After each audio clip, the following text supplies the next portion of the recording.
ಕಡೆನೂ ಫುಲ್ಲು ಮುಚ್ಕೊಂಡಿದ್ದಂಗೆ ಇಲ್ಲಿಗೆ stop ಆಗ್ಬಿಟ್ಟಿದಾರಲ್ಲ. ಕೈಮಾರ place ಇದು. ಇಲ್ಲಿಂದ 14 kilometre Mullayanagiri, half an hour time ಬೇಕು.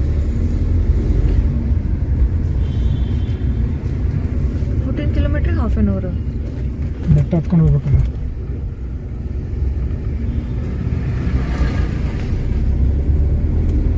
66 ಕಿಲೋಸ್ ಇದೆ ಈ ರೋಡು.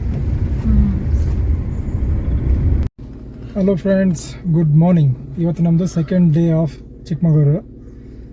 ಇವತ್ತು ಹೋಟೆಲ್ ಚೆಕ್ಔಟ್ ಮಾಡಿಬಿಟ್ಟು 9 o'clock ಅಲ್ಲಿಂದ ಹೊರಟಿದ್ವಿ. ಸೀದಾ ಡೈರೆಕ್ಟಾಗಿ ನಾವು ಹೋಗ್ತಾ ಇರೋದೇ ಮುಳ್ಳಯ್ಯನಗಿರಿ ಬೆಟ್ಟ, ಆಮೇಲೆ ಬಾಬಾ ಬುಡನ್ಗಿರಿ ಬೆಟ್ಟ ಅಷ್ಟು ನೋಡಿಕೊಂಡು ವಾಪಸ್ ಬಂದು ಇನ್ನೊಂದು ಹೋಟೆಲ್ಗೆ ಚೆಕ್ ಇನ್ ಆಗೋದು ಅಂತ. ಇನ್ನೊಂದು ಇಂಪಾರ್ಟೆಂಟ್ ಥಿಂಗ್, ಮುಳ್ಳಯ್ಯನಗಿರಿ ಹೋಗೋದಕ್ಕೆ ಈಗ ಮೇ ಬಿ ಒಂದು 15 days ಬ್ಯಾಕು, 1 month ಬ್ಯಾಕು ಒಂದು ರೂಲ್ಸ್ ಮಾಡಿದ್ದಾರೆ. ವೆಹಿಕಲ್ ಒಳಗಡೆ ಎಂಟ್ರಿ ಆಗಬೇಕು ಅಂತಂದರೆ ನಾವು ಅಡ್ವಾನ್ಸ್ ಆಗಿ ಆನ್ಲೈನಲ್ಲಿ ನಮ್ಮದು ಎಂಟ್ರಿ ಟಿಕೆಟ್ ತೊಗೋಬೇಕು. ಅಲ್ಲಿ 100 rupees ಏನೇ ತೊಗೊಂಡ್ರೆ, ನಾನು ನಿನ್ನೆನೇ ತೊಗೊಂಡೆ, ಅಂದರೆ ಇವತ್ತು ಬೆಳಿಗ್ಗೆ ಹೋಗ್ಬೇಕಂದ್ರೆ ನಿನ್ನೆ ತೊಗೊಂಡೆ. 100 rupees ಇದೆ. ಆಮೇಲೆ ಅಲ್ಲಿ ಟೈಮ್ ಸ್ಲಾಟ್ ಇದೆ, ಬೆಳಿಗ್ಗೆ 6 to 12, ಆಮೇಲೆ 12 to 6 ಆ ಥರ ಇದೆ. ಸೊ ಅದನ್ನೆಲ್ಲ ತೊಗೊಂಡ್ಬಿಟ್ಟು ಬರೋದು ಬೆಟ್ರು, ಯಾಕಂದರೆ ಇಲ್ಲಾಂದರೆ ಅಲ್ಲಿ ನಮಗೆ ಅಲೋ ಮಾಡಲ್ಲ ಅಂತ ಹೇಳಿದ್ದಾರೆ. ನಾವು ಇನ್ನೂ ಹೋಗ್ತಾ ಇದ್ದೀವಿ. ಎಲ್ಲಿ ಕೇಳ್ತಾರೆ ಅದು ಎಂಟ್ರಿ ಟಿಕೆಟ್ ಗೊತ್ತಿಲ್ಲ, ನೋಡೋಣ ಬನ್ನಿ. ಮೇಲೆ ಎಲ್ಲ ತೋರಿಸ್ಬೇಕಾ ಮತ್ತೆ? ಸರಿ, ಥ್ಯಾಂಕ್ ಯು. ಇಲ್ಲೇ ತೋರಿಸ್ತಿದ್ದಾರೆ ಟಿಕೆಟ್. ಸೊ ಇಲ್ಲೇ ಅದು ಕೈಮಾರ ಇದೆಯಲ್ಲ, ಕೈಮಾರದಿಂದ 2-3 ಕಿಲೋಮೀಟರ್ ಬಂದ್ರೇ ಅಲ್ಲೇ ನಮಗೆ ಚೆಕ್ ಪೋಸ್ಟ್ ಥರ ಮಾಡಿದ್ದಾರೆ. ಅಲ್ಲೇ ಎಲ್ಲಿ ಇದು ಎಂಟ್ರಿ ಟಿಕೆಟ್ ನಾವು ಏನು ತೊಗೊಂಡಿದ್ದೀವಿ ಅದನ್ನು ಕ್ರಾಸ್ ಚೆಕ್ ಮಾಡ್ತಾ ಇದ್ದಾರೆ. ವೆಹಿಕಲ್ ನಂಬರು ಅದೆಲ್ಲ ನೋಡಿಬಿಟ್ಟು ಕ್ರಾಸ್ ಚೆಕ್ ಮಾಡ್ತಿದ್ದಾರೆ. ಇನ್ನು ಮುಂದೆ ಮೇಲೆ ಹೋದ್ಮೇಲೆ ಮತ್ತೆ ಇನ್ನೊಂದು ಕಡೆ ಎಲ್ಲ ಕೇಳ್ತಾರಂತೆ, ಅಲ್ಲೊಂದು ಕಡೆ ತೋರಿಸಿದ್ರೆ ಮುಗಿದೋಯ್ತು. ಬಟ್ ಎಂಟ್ರಿ ಟಿಕೆಟ್ ನೀವು ಬುಕ್ ಮಾಡ್ಕೊಂಡು ಬಂದಿಲ್ಲ ಅಂತಂದರೆ ಬಿಡಲ್ಲ, ಅಲ್ಲಿ ಕ್ಯೂ ಇದೆ ಅಲ್ಲಿ. ಹಾಂ, ಅಲ್ಲಿ ಮೇಲೆ ಮೇಲೆ ಬೆಟ್ಟ ಫುಲ್ ಕ್ಲೌಡ್ ಕಾಣಿಸಲ್ಲ, ಮಿಡ್ಲಲ್ಲಿ ಬರ್ಬೇಕಾದ್ರೆ ಕಾಣುತ್ತೆ, ನೋಡ್ಬೇಕಾದ್ರೆ. ಆ್ಯಕ್ಚುಲಿ ಹಿಂಗೆ ಹೋಗ್ತಾ ನಾನು ಬೆಟ್ಟದ ಪಕ್ಕದಲ್ಲೇ ಹೋಗ್ತೀನಿ. ನಿನಗೆ ವ್ಯೂ ಕಾಣಿಸೋದು, ನನಗೆ ಕಾಣಿಸಲ್ಲ. ನಿನಗೆ ಮಮ್ಮಿಗೇನೆ ಶಾರ್ಪ್ ಲೆಫ್ಟ್ ಟರ್ನ್ ತೊಗೊಂಡ್ರೆ ನಾವು ಮುಳ್ಳಯ್ಯನಗಿರಿ 8 ಕಿಲೋಮೀಟರ್. ಸ್ಟ್ರೇಟ್ ಹೋದರೆ ಬಾಬಾ ಬುಡ.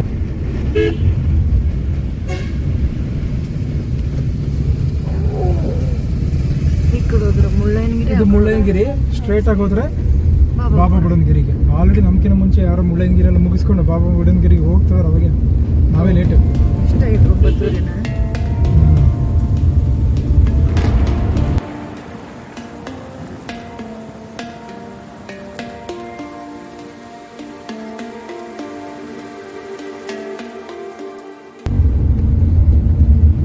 ಸೀತಾಳಯ್ಯನ ಗಿರಿ ಅಂತ ಇದು ಇವಾಗ ಬರೋದು ಮುಂದೆ.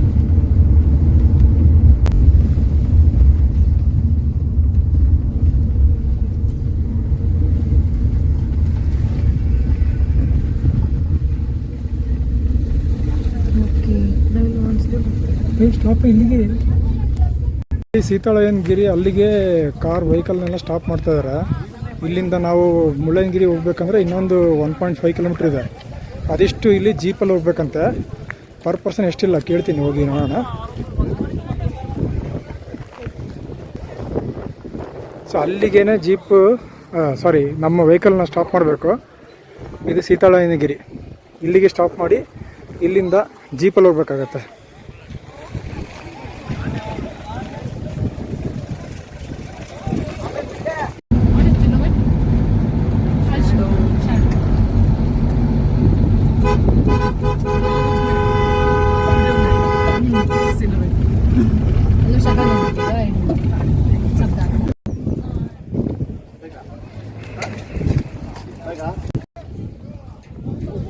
ಕ್ಲೀನ್ ಆಗೋಯ್ತು ನೋಡಿ ಅವಾಗ್ಲಾಗ.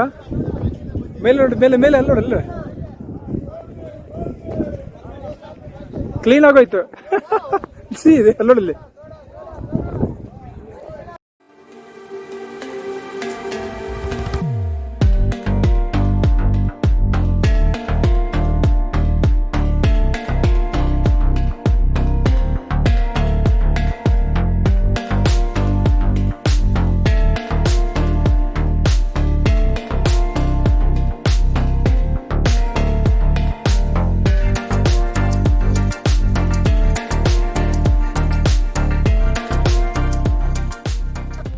ಮುಳ್ಳಯ್ಯನಗಿರಿ ಪೀಕ್ ಮೇಲೆ ಬಂದಿದ್ವಿ. ಜೀಪು ನಾನು ಸೀತಾಳಯ್ಯನಗಿರಿ ಇದೆಯಲ್ಲ ಅಲ್ಲಿ ಕಾರ್ ಪಾರ್ಕ್ ಮಾಡಿದ್ಮೇಲೆ ಅಲ್ಲಿಂದ ಜೀಪು ಒನ್ ವೇ 50 ರೂಪೀಸ್ ತೊಗೊತಾರಂತೆ. ತೊಗೊಂಡಿದ್ದಾರೆ ಒನ್ ವೇ. ಸೊ ಅಲ್ಲಿಂದ ಇಲ್ಲಿಗೆ ಆಲ್ಮೋಸ್ಟ್ 2 ಕಿಲೋಮೀಟ್ರ್ ಹಂಗಿದೆ, 1.5 to 2 ಕಿಲೋಮೀಟ್ರ್. ವಾಕ್ ಮಾಡ್ಕೊಂಡು ಬರ್ತಾಯಿದ್ರು. ಒಂದು ಸ್ವಲ್ಪ ಟ್ರೆಕ್ಕಿಂಗ್ ಆಗುತ್ತೆ ಅಂತಂದರೆ ಆ ಥರ ಬರ್ಬೋದು. ಇಲ್ಲಾಂದರೆ ಒಂದು ಸೈಡ್ 50 ರೂಪೀಸ್ ಮತ್ತು ಅದರ್ ಸೈಡ್ 50 ರೂಪೀಸ್. ಯಾವುದಾದ್ರೂ ಜೀಪ್ ಹತ್ಕೊಳ್ಬೋದು. ಅಂದರೆ ಯಾವ ಜೀಪ್ ಬಂದಿದೆಯೋ ಅದರಲ್ಲೇ ವಾಪಸ್ ಹೋಗಬೇಕು ಅಂತೇನಿಲ್ಲ. ಆಮೇಲೆ ಜೀಪ್ ಅಲ್ಲಿ ಸೀತಾಳಯ್ಯನಗಿರಿ ಫುಲ್ಲು ಡ್ರೈ ಇತ್ತು. ಇಲ್ಲಿ ಬರ್ತಾ ತುಂಬ ಕ್ಲೌಡು ಫಾಗಿದೆ. ಇನ್ನೊಂದು ಗಾಳಿ ಭಯಂಕರ ಇದೆ. ನಾವು ಬಂದಿರೋದು ಸೆಪ್ಟೆಂಬರ್ 20th. ಇವಾಗಲೂ ಫುಲ್ಲು ತುಂಬ ಗಾಳಿ ಇದೆ. ಕಿವಿನೇ ಒಂಥರ ನೋವಾಗ್ತಿದೆ, ತಣ್ಣ ಗಾಳಿ ಹೊಡೆದು. ಸೊ ಬೆಟ್ರ್ ಒಂದು ಕಿವಿಗೆ ಕವರ್ ಮಾಡಿಕೊಂಡು ಬರೋದು ಬೆಟ್ರು. ಚಿಕ್ಕ ಮಕ್ಕಳು ಬಂದರೆ ಎಸ್ಪೆಷಲಿ. ನಮ್ಮಂಥವ್ರು ಅಂದರೆ ಓಕೆ, ಬಟ್ ಆದರೂ ಸ್ಟಿಲ್ ಕಿವಿ ನೋವಾಗ್ತಾಯಿದೆ. ಸೊ ಇದು ಮೇಲೆ ಇಲ್ಲಿ ಒಂದು ದೇವಸ್ಥಾನ ಇದೆ. ಸೊ ಅದೇ ಆ ದೇವಸ್ಥಾನ ಮೇಲೆ ಇರೋದು, ಅದೇ ಪೀಕ್ ಪಾಯಿಂಟ್. ಆಮೇಲೆ ಇದು ಮುಳ್ಳಯ್ಯನಗಿರಿ ಬಂದು ಕರ್ನಾಟಕದ ಹೈಯೆಸ್ಟ್ ಪೀಕ್, ದ ಟಾಲೆಸ್ಟ್ ಬೆಟ್ಟ, ನಂಬರ್ 1 ಇನ್ ಕರ್ನಾಟಕ, ಫಸ್ಟ್ ಇದು. ಸೊ ತುಂಬ ಚೆನ್ನಾಗಿದೆ. ಮೇಲೆ ಸಡನ್ನಾಗಿ ಕ್ಲೈಮೇಟ್ ಚೇಂಜ್ ಆಗ್ತಾಯಿದೆ, ಫಾಗ್ ಬರ್ತಾಯಿದೆ ಹೋಗ್ತಾಯಿದೆ ನೋಡಿ. ಅವಾಗ ಹಿಂದ್ಗಡೆ ಫುಲ್ ಕ್ಲಿಯರ್ ಆಗೋಯ್ತು. ಮತ್ತೆ ಸಡನ್ನಾಗಿ ಒಂದು 2 ನಿಮಿಷದಲ್ಲಿ ಮತ್ತೆ ತುಂಬ್ಕೊಂಬಿಡುತ್ತೆ. ತುಂಬ ಚೆನ್ನಾಗಿದೆ. ಟೈಮ್ ಆರಾಮಾಗಿ ಒಳ್ಳೆ ಟೈಮ್ ಸ್ಪೆಂಡ್ ಮಾಡ್ಬೋದು. ಆಮೇಲೆ ನಾವು ಇಲ್ಲಿಂದ ಇವಾಗ ನೆಕ್ಸ್ಟ್ ಕೆಳಗಡೆ ಇನ್ನೊಂದು ಜೀಪು ಎಲ್ಲಿ ಡ್ರಾಪ್ ಮಾಡ್ತಾರೆ ಅಲ್ಲಿಂದ ಇದು ಒಂದು ಸುಮಾರಾಗಿ ಒಂದು 200 ಸ್ಟೆಪ್ಸ್ ಇದೆ. ಒಂದೇ ಸರಿಗೆ ಸ್ಟೀಪ್ ಇದೆ, ಸ್ವಲ್ಪ ಸುಸ್ತಾಗುತ್ತೆ. ಟೈಮ್ ತೊಗೊಂಡು ಬರಬೇಕು. ಆಮೇಲೆ ಇದಾದಮೇಲೆ ನಾವು ಇಲ್ಲಿಂದ ಮತ್ತೆ ಈಗ ಕೆಳಗೆ ಹೋಗ್ಬಿಟ್ಟು ಕಾರ್ ಹತ್ರ ಹೋಗಿ ಅಲ್ಲಿಂದ ಬಾಬಾ ಬುಡನ್ಗಿರಿಗೆ ಹೊರಡು.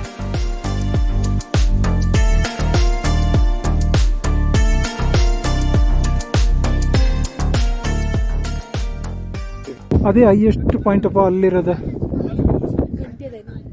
ಸುಮ್ಮನೆ ಸೊ ಇದು ಜಸ್ಟ್ ಒಂದು ಬೆಟ್ಟದ ಸುತ್ತ ಹರಿದಿದ್ದೀನಿ. ಇಲ್ಲಿ ದೇವಸ್ಥಾನ ಇದೆ ಎಲ್ಲ ಇಲ್ಲಿ. ಆ ಕಡೆ ಇದೆ ದೇವಸ್ಥಾನ, ಆ ಕಡೆಯಿಂದ ಹೋಗಬೇಕು. ಇಲ್ಲಿದೆ ದೇವಸ್ಥಾನ. ಒಂದ್ಸರಿ ಒಳಗೆ ಹೋಗಿ ಬಂದ್ಬಿಡ್ತೀನಿ, ನಮಸ್ಕಾರ ಮಾಡ್ಕೊಂಡ್ಬಂದ್ಬೇಡ.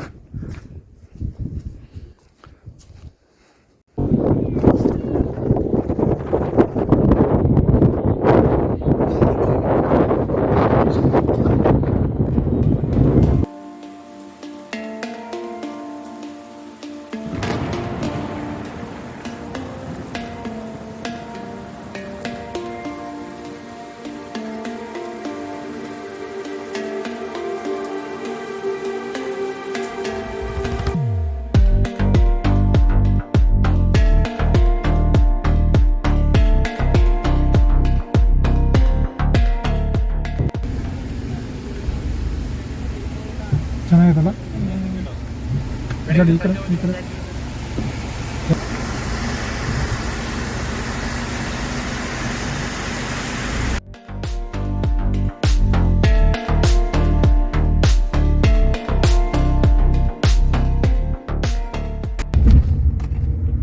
ಸೊ ಇದೇ ಬಾಬಾ ಬುಡನ್ಗಿರಿ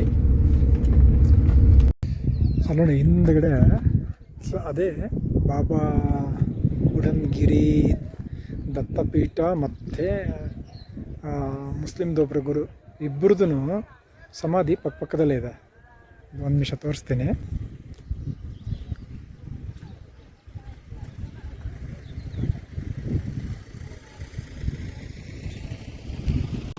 ಈಗ ನಾವು ಇನ್ನೂ ಮುಂದೆ ಇನ್ನೂ ಒಂದು 1 ಕಿಲೋಮೀಟ್ರ್ ಏನೋ 3 ಕಿಲೋಮೀಟ್ರ್ ಏನೋ ಇದೆ. ಅದು ಅಲ್ಲಿಗೆ ಹೋದರೆ ಮಾಣಿಕ್ಯಧಾರ ಫಾಲ್ಸು, ಮತ್ತು ಅಲ್ಲಿಂದ ನಿಂತರೆ ದೇವಿರಮ್ಮ ಬೆಟ್ಟ ಕಾಣಿಸುತ್ತೆ. ಅದು ಎಂಡ್ ಪಾಯಿಂಟ್ ಆಫ್ ಈ ಬಾಬಾ ಬುಡನ್ಗಿರಿದು. ಅದು ಇನ್ನೂ ಹೋಗಬೇಕು. ರೋಡ್ ಒಂದು ಸ್ವಲ್ಪ ಹಾಳಾಗಿದೆ ಅನ್ನಿಸ್ತಾ ಇದೆ, ಮಳೆ ಬಂದಿರೋದ್ರಿಂದ. ಆದರೂ ಟ್ರೈ ಮಾಡೋಣ ಅಲ್ಲಿವರೆಗೆ ಹೋಗಿ. ಇಲ್ಲಿ ಮೇಲೆ ಮಾಣಿಕ್ಯದಾರ ಹೋಗೋಣ ಅಂತ ಅಂದ್ಕೊಂಡ್ವಿ. ನೋಡಿದ್ರೆ ಇಲ್ಲೆಲ್ಲ ಇಲ್ಲೇ ಸ್ಟಾಪ್ ಮಾಡ್ತಿದ್ದಾರೆ. ರೋಡ್ ಸ್ವಲ್ಪ ಹಾಳಾಗಿದೆ ಅಂತೆ, ಮಳೆಗಾಲ ಅಲ್ವಾ, ಅದಕ್ಕೆ ಎಲ್ಲರೂ ಇಲ್ಲಿ ಕಾರ್ನ ನಿಲ್ಲಿಸ್ಬಿಟ್ಟು ಇಲ್ಲಿಂದ ಇನ್ನೊಂದು 3 ಕಿಲೋಮೀಟ್ರ್ ಇದೆ, ಜೀಪಲ್ಲೇ ಹೋಗ್ತಾ ಇದ್ದಾರೆ. ನಾವು ಆಲ್ರೆಡಿ ಜೀಪಲ್ಲೇನು ಹೋಗೋದು ಬೇಡ ಅಂತ ಅಂದ್ಕೊತಿದ್ವಿ, ಟೈಮ್ ಆಗಿದೆ ನಮಗೆ. ಇಲ್ಲಾಂದರೆ ನೀವೇನಾದರೂ ಬಂದರೆ ಇಲ್ಲಿ ಮಳೆಗಾಲದಲ್ಲಿ ಮಾತ್ರ, ಬೇರೆ ಟೈಮಲ್ಲಿ ನಮ್ಮ ಕಾರು ಫುಲ್ಲು ಅಲ್ಲಿ ಮಾಣಿಕ್ಯದಾರ ಏನಿದೆ ಅಲ್ಲಿವರೆಗೂ ಹೋಗುತ್ತೆ. ಸೊ ಅಲ್ಲಿ ಹೋದರೆ ನಮಗೆ ನೋಡೋಕ್ಕೆ ಏನು ಸಿಗೋದು ಅಂದರೆ ಒಂದು ವ್ಯೂ ಪಾಯಿಂಟು, ಅಲ್ಲಿಂದ ದೇವಿರಮ್ಮ ಬೆಟ್ಟ ಅಂತ ಕಾಣಿಸುತ್ತೆ ಒಂದು ವ್ಯೂ ಪಾಯಿಂಟು, ಮತ್ತು ಮಾಣಿಕ್ಯದಾರ ಫಾಲ್ಸ್ ಅಂತ ಇದೆ. ಸೊ ಅವೆರಡು ಪ್ಲೇಸು ಇನ್ನು ಮುಂದೆ ಹೋದರೆ ಸಿಗುತ್ತೆ. ನಾವು ಇಲ್ಲಿಗೆ ಸ್ಟಾಪ್ ಮಾಡಿಬಿಟ್ಟು ಇಲ್ಲಿಂದ ರಿಟರ್ನ್ ಹೋಗ್ತಾ ಇದ್ದೀವಿ ವಾಪಸ್ಸು. ಇದು ಅಲ್ಲಿ ಮಾಣಿಕ್ಯದಾರ ಹೋಗೋಕ್ಕಾಗಿಲ್ಲಲ್ಲ, ಅದಕ್ಕೆ ಇಲ್ಲಿ ಗಾಳಿ ಕೆರೆ ಅಂತ ಒಂದಿದೆ 3 ಕಿಲೋಮೀಟರ್ ಅಲ್ಲಿಂದ.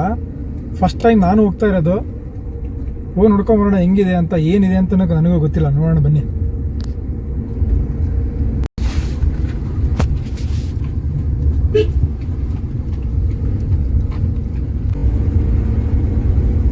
ಯಾರು ಕಾಣಿಸ್ತಲ್ಲ.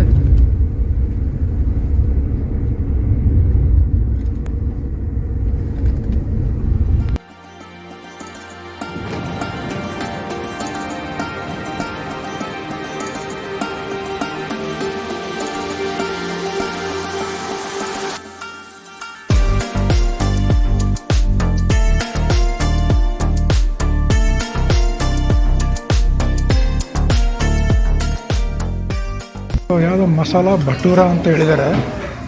ಫುಲ್ ರೆಡ್ ಎಲ್ಲ ಮಸಾಲ ಇದೆಯಪ್ಪ. ಮಜಾ ಮಾಡಿ.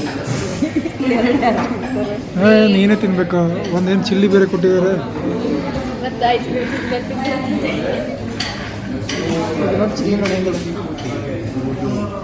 ತಿನ್ನಿ ಚಿಲ್ಲಿ ಹಾಕೋ ಬಾಯಿಗೆ. ಹೆಂಗೆ ಯಾವ ಕಡೆ ತಿನ್ಬೇಕು ಗೊತ್ತಾಗುತ್ತೆ.